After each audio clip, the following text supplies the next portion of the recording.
आज हम ऐसे 5 फूडों के बारे में बात करेंगे जिनको रोज खाने से आपके अंदर खून की कमी नहीं होगी और 3 ऐसे फूडों के बारे में बताएंगे जो आपके खून को बनने नहीं देगा। तो स्टार्ट करते हैं खून की कमी यानी एनीमिया के बारे में।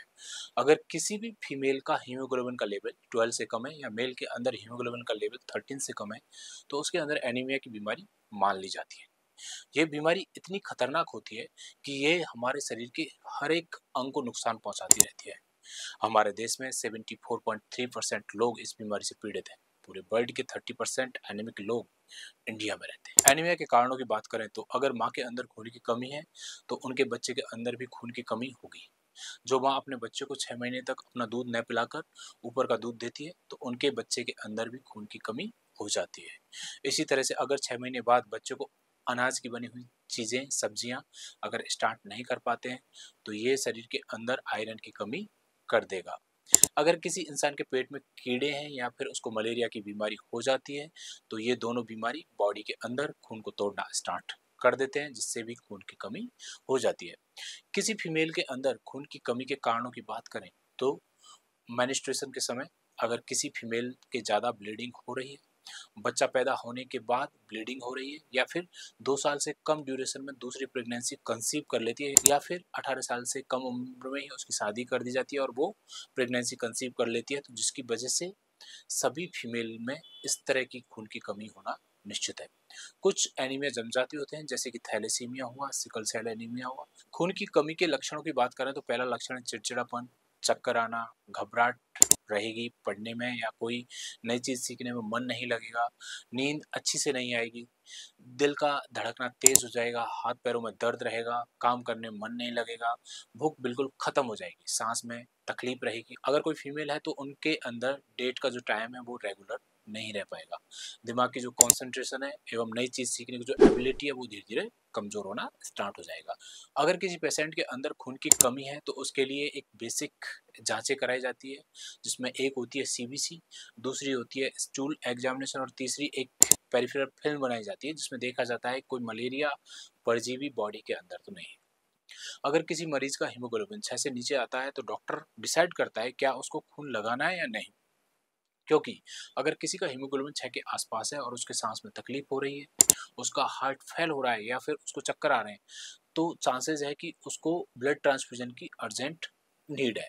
लेकिन अगर खून का लेवल 6 से ऊपर है और मरीज कंफर्टेबल है तो उसको मैनेज करने के लिए पहला तरीका यह है कि उसको आयरन का सप्लीमेंटेशन स्टार्ट डॉक्टर अपनी सलाह से करता है। साथ में स्टार्ट करना होता है घर में बने हुए वो सभी खाने जिसमें आयरन की मात्रा बहुत अच्छी होती है।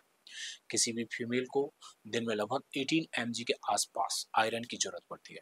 अगर मेल की बात करें तो इसकी मात्रा लगभग 8 mg पर डे के हिसाब से होती है। आयरन के सोर्स की बात करें तो सबसे पहला जो सोर्स आता है वो है ग्रीन लीफी वेजिटेबल्स जैसे कि पालक, चौलाई, हरा प्याज, सरसों का साग, मेथी, पुदीना।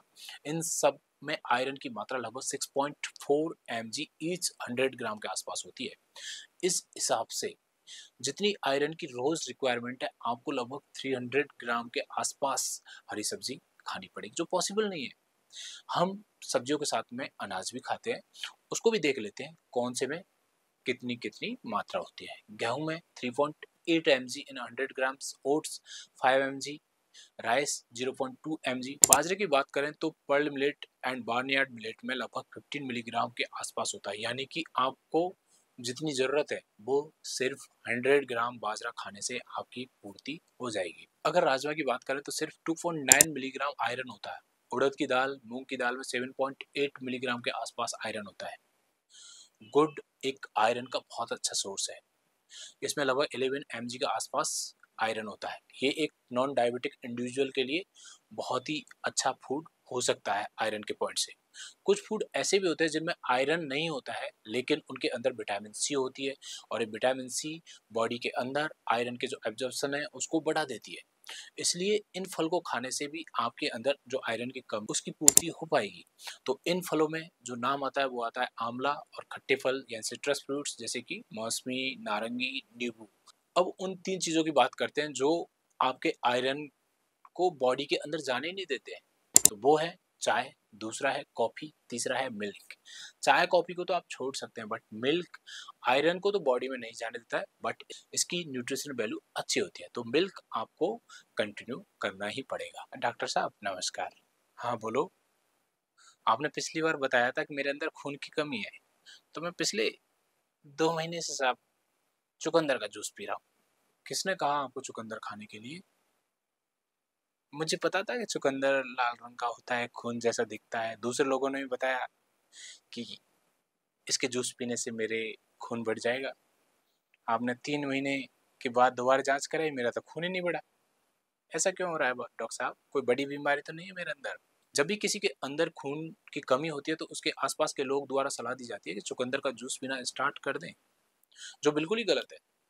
क्योंकि आप चुकंदर के अंदर अगर आयरन कंटेंट को जाकर देखोगे तो वो सिर्फ 0.8 mg है, जो बहुत ही कम है। लेकिन चुकंदर का जो रंग है वह ऐसा लगता है जैसे कि ब्लड के कलर जैसा है, और ये कलर आयरन या हीमोग्लोबिन की वजह से नहीं है, बल्कि एक कलर एजेंट जिसका नाम है बीटानिन, उसकी वजह से है। बीटानिन जो कलर एजेंट है, ना तो आपके ब्लड बनाने में हेल्प करेगा, ना ही आपकी बॉडी में आयरन की पूर्ति करने में हेल्प करेगा।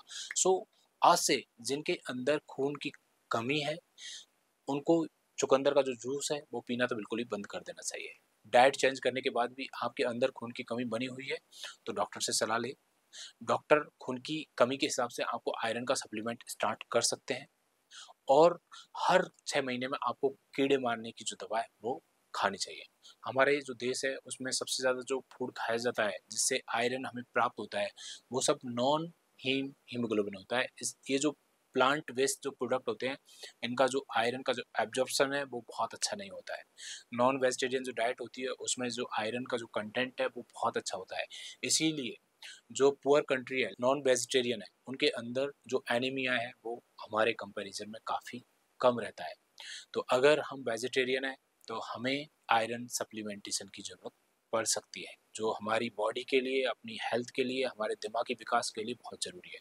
तो दोस्तों, ये था एनीमिया के बारे में एक ब्रीफ डिस्कशन। तो मिलते हैं नेक्स्ट वीडियो में। नमस्कार।